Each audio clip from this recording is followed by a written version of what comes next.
So good morning, good day, hi. So it is nice to be here with you this way in these times. Appreciate very much that the sense of community has expanded so far and wide, so many people. So to begin this morning's sitting, I want to evoke the idea that Buddhist teachings, and especially Buddhist practice, from the time of the Buddha, is done with a tremendous respect for each individual person. The value, the importance, the dignity of each person is inherent in the teachings and in the practice. The idea of becoming mindful, sitting quietly in meditation, is meant to be upright, metaphorically upright, clear sense of tremendous value in doing so, tremendous understanding of the potential of each person, and the goodness or I think the value of everyone. And it's often difficult to really feel or understand or live from a sense of dignity and value and a certain kind of non-conceited importance. And I know that's hard. It's hard with the stresses and challenges of life for many reasons. And so sometimes we borrow that from the Buddhist tradition, from the Buddhist teachings, from the Buddha, from our community, that if we don't have that real sense of value in ourselves, that we borrow it from this tradition until we can grow into it, until we learn to recognize it in ourselves. And so a willingness to step away from our normal conceptions, ideas of the world and of ourselves for a few minutes here, to really settle in here and allow something to develop and grow. And as I like to teach, that you can't jump if you're very well if you're standing on your tippy toes. To jump well, we crouch, and then with that crouch we can spring up. So in meditation, we can't really get ready for full engagement in the world unless we first do the equivalent of crouching. And so this is what we are, to crouch here, to sit here with dignity and value, and really put the attention inward to our experience, to how we're experiencing things for these minutes, and let something be born, let something emerge. So taking a comfortable, alert posture, and gently adjusting your posture. So your posture, the adjustment of your posture is the beginning of this coming here and returning to oneself and checking in and perhaps even valuing what's here as if it's, for these minutes, the most important thing, the experiences we have at the moment. And closing your eyes.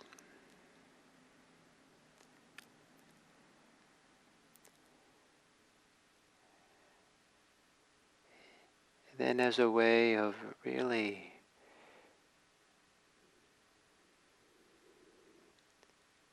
trusting, embodying, valuing this being that's here for you yourself. Taking some long, slow, deep breaths. And as you exhale, a long, caring exhale. A caring exhale, a caring letting go and settling in. Inhaling and caringly breathing for yourself.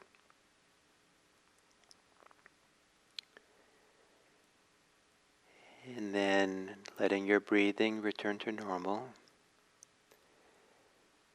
And with care, some people might like the idea of tender care. Let your attention gently roam around your body to see where in your body you might be able to relax muscles. Perhaps softening in the face.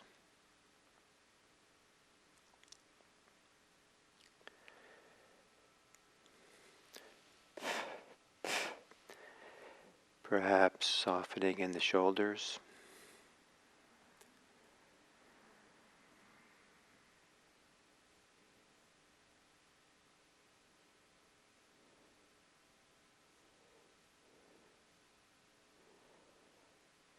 Perhaps relaxing the belly. And anywhere else where it's easy to relax the muscles.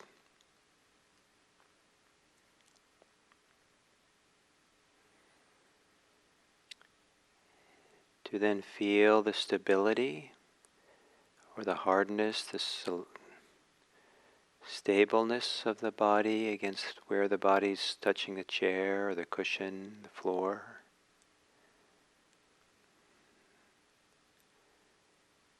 The support that provides.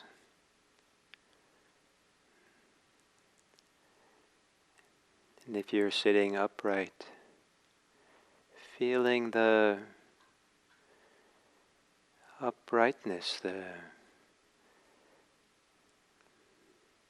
vertical stability in being here in this body held upright, relaxing into any sense of stability, being here.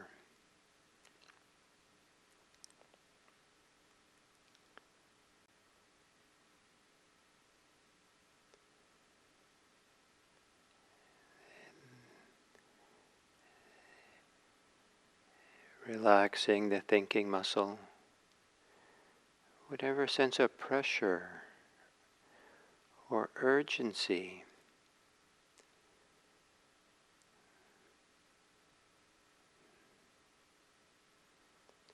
a way in which you seem glued to thinking. Relax the thinking pressure, tension. Letting the boundaries of the mind be soft and relaxed.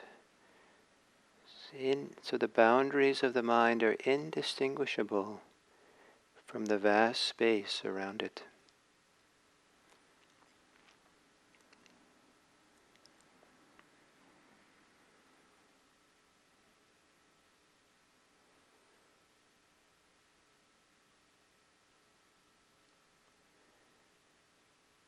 And then within the body, as part of the bodily experience, becoming aware of breathing.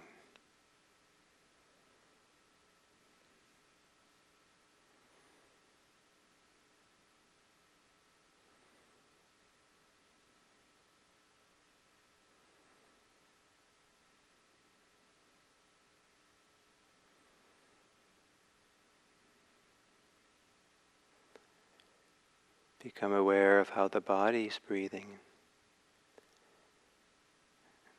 The body's own experience of inhale and exhale.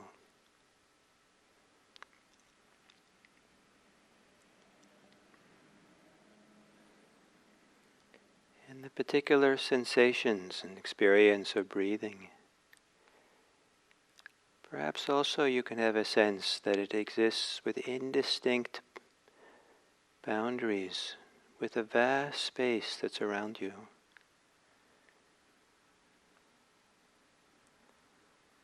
Perhaps that sensations of breathing can exist in the center of this vast space, a certain kind of vast quietness, even a vast stillness.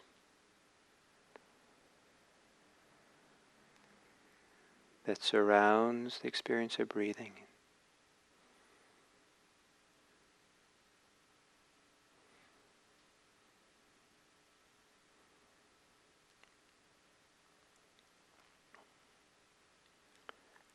As you exhale, letting go of thoughts, trusting that simply, this is a simple attention to breathing, relaxed, as continuous as possible,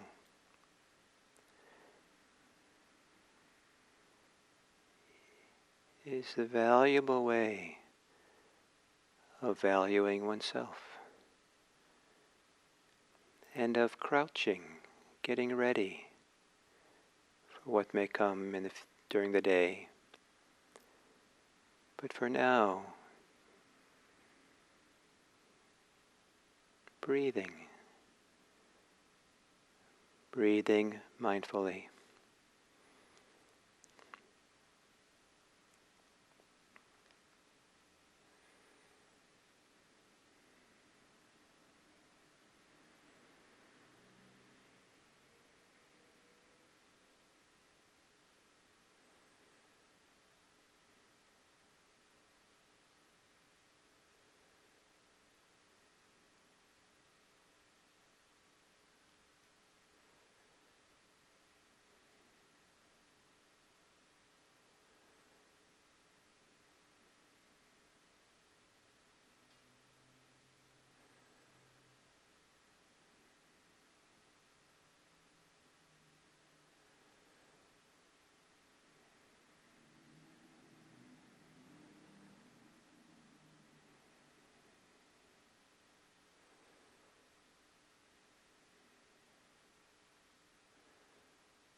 allowing the thinking mind to become quieter so you can better feel, sense, inhabit your lived experience with and through your body, the body that's always in the present.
And then as we come to the end of this sitting, to whatever degree that you're now more settled, perhaps a bit calmer, stable, or maybe it's simply to whatever degree that you now know yourself better, recognize your challenges within, without. May you consider how you can better care for others, for yourself and others, and for the whole world. And may that care that you bring be specific. May there be specific actions, no matter how small, that you do to make this a better world. A world that's known as a place that people care for each other. May all beings care for themselves and each other. May all beings be happy.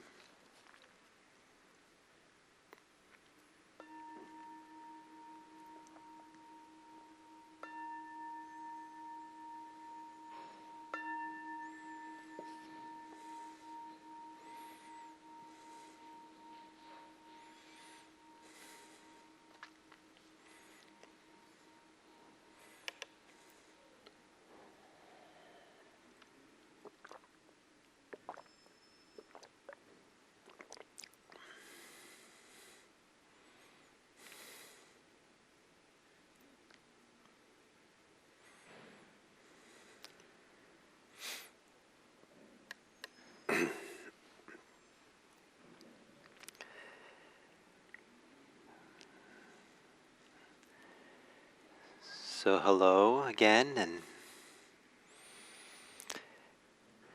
with this being Monday, I begin another 5-part series of talks for these morning sits.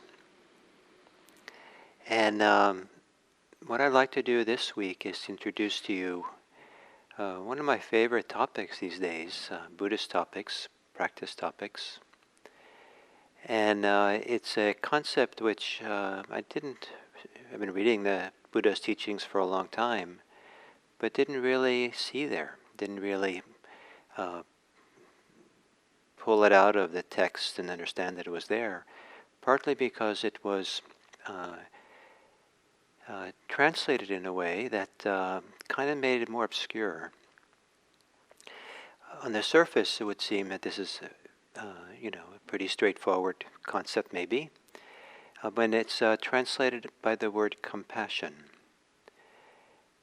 It turns out there are 2 words that the more well-known translators will translate as compassion.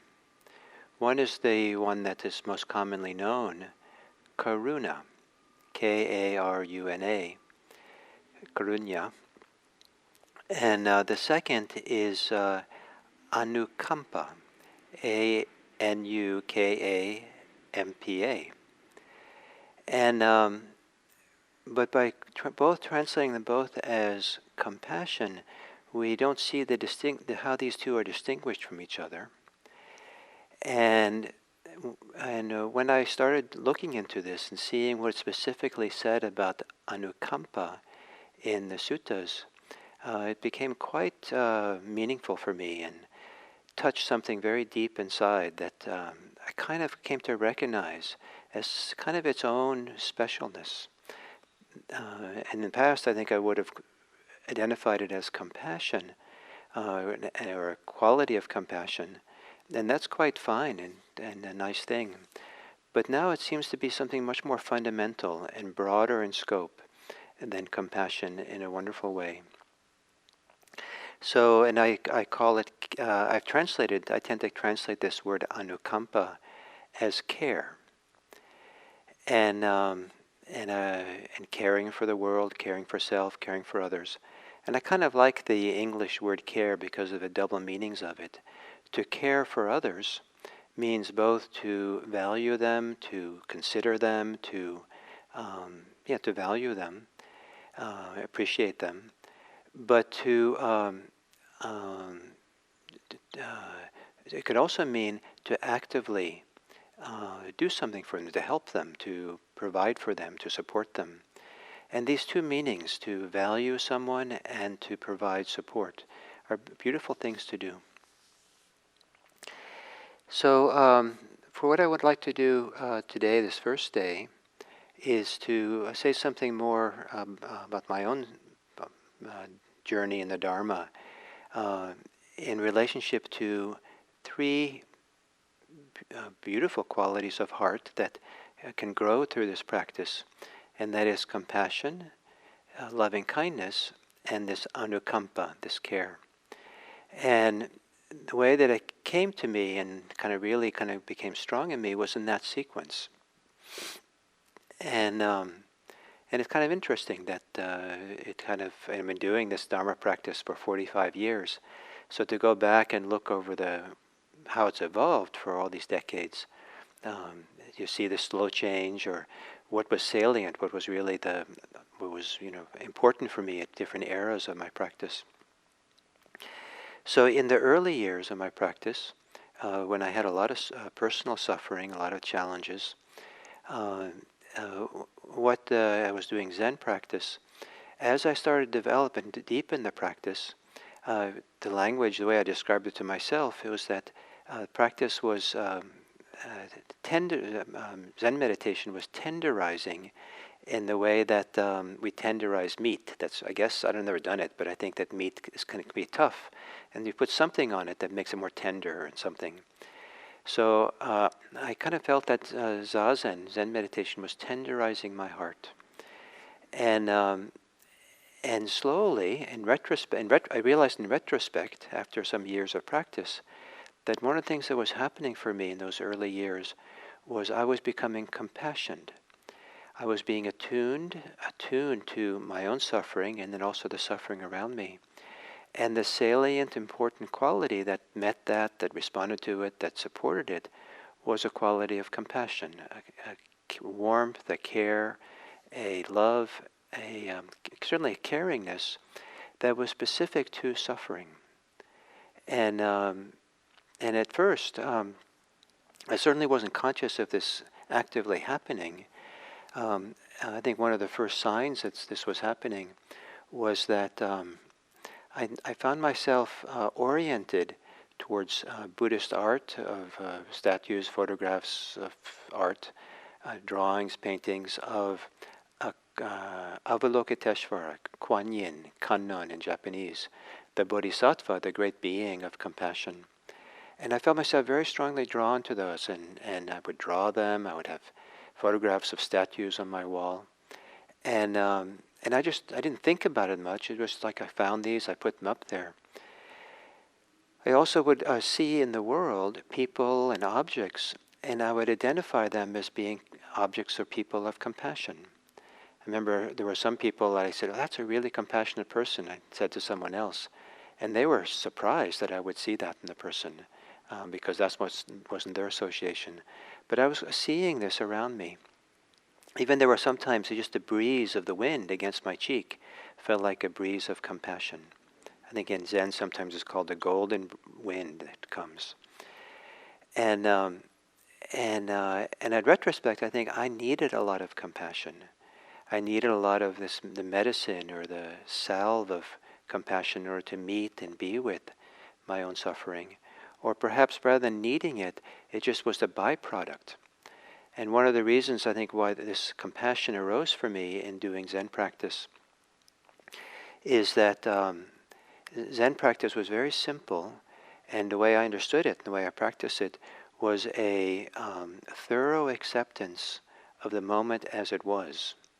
And since I had a lot of suffering, it became a certain kind of acceptance, certain kind of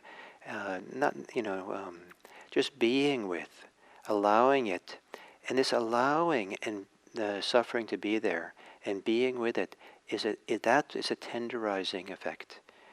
I kept all the resistance I had to it, the judgments I had about it, the discursive thought that it would trigger. All these I would let go of them, come back and just feel and be here with what was. And what was here was suffering. And that was tenderizing. And one of the good fortunes for me in those early years is I didn't know very much about meditation. So I didn't have any meditation techniques to try to work with it and fix it.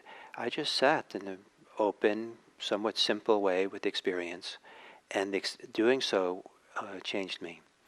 It changed me so much that this compassion grew, and it became the organizing principle for my life. I decided at some point that I would dedicate my life to Buddhism, Buddhist practice, maybe teaching Buddhism, as my response to the suffering of the world. And I never had any sense that I was going to be so effective in doing so, but I had a clear sense that that's what I wanted my life to be about. Given what we're doing here, sitting in the morning now, the image I had of myself, when I started this route of wanting to respond to the world out of compassion, was I would have a little storefront Zen center, a little meditation hall, and I would get up in the morning and had the key. I'd open it up and I would keep it clean, and I'd let people come in and we would meditate together in the morning. And that would be the core kind of way in which I supported people. That was the idea. And so now, many years later, we have this 7 a.m. sitting, which is kind of fulfillment for me of a certain kind of goal I had many, many years ago. And so that was very nice, and it was very nurturing, it was supportive, and this idea of compassion. And I discovered some of the ins and outs of compassion. I discovered that, to my surprise, that compassion can feel really nurturing, really sweet, wonderful, pleasant feeling it can come with pure compassion. And then at some point I started doing vipassana practice. And when I started doing vipassana, especially when I did it here in the United States, the teachers would teach loving kindness practice, metta. Excuse me.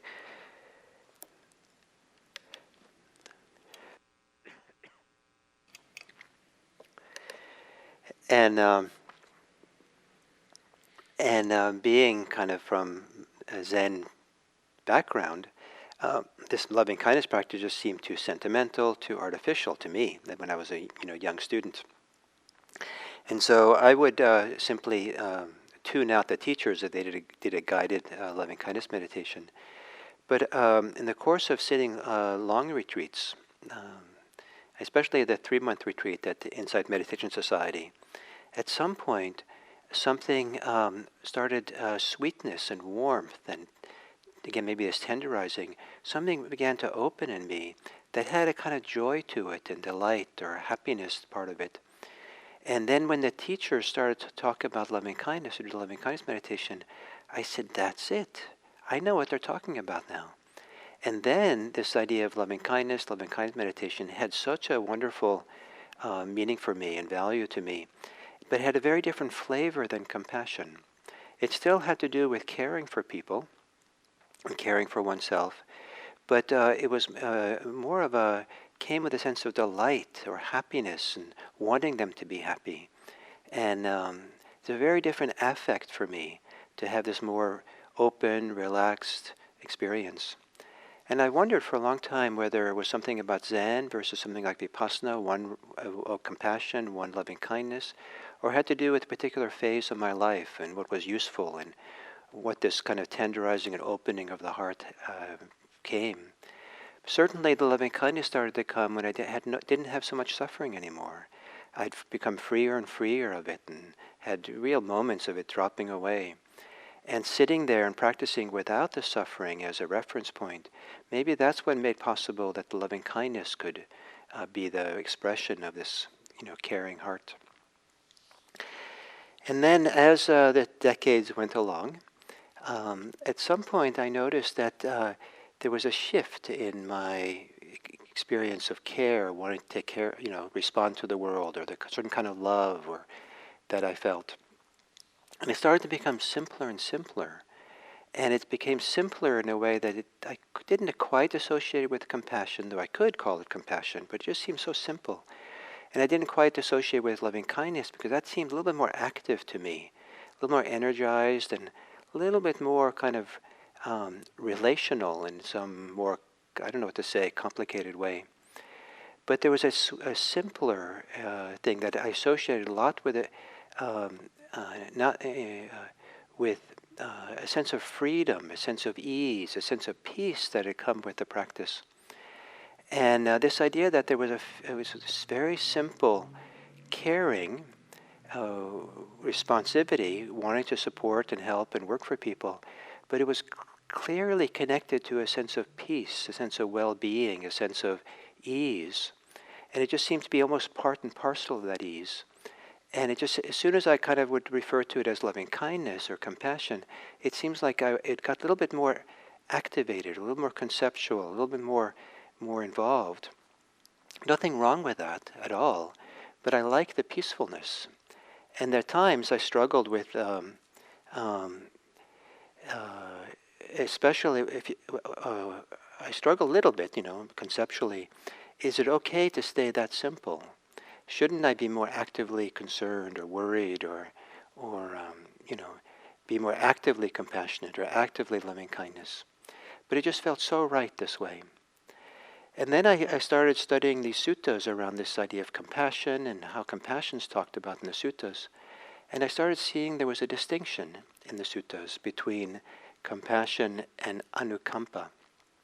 And the big difference is that the word anukampa is the primary word the Buddha uses for actively doing and caring and serving other people, teaching others, working with others, being supportive of others, being generous to others.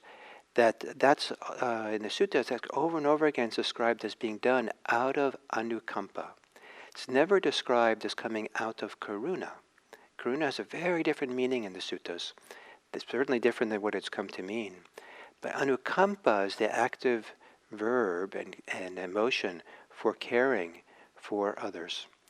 And the primary kind of, it's not defined in the suttas, but over and over and over again, it's when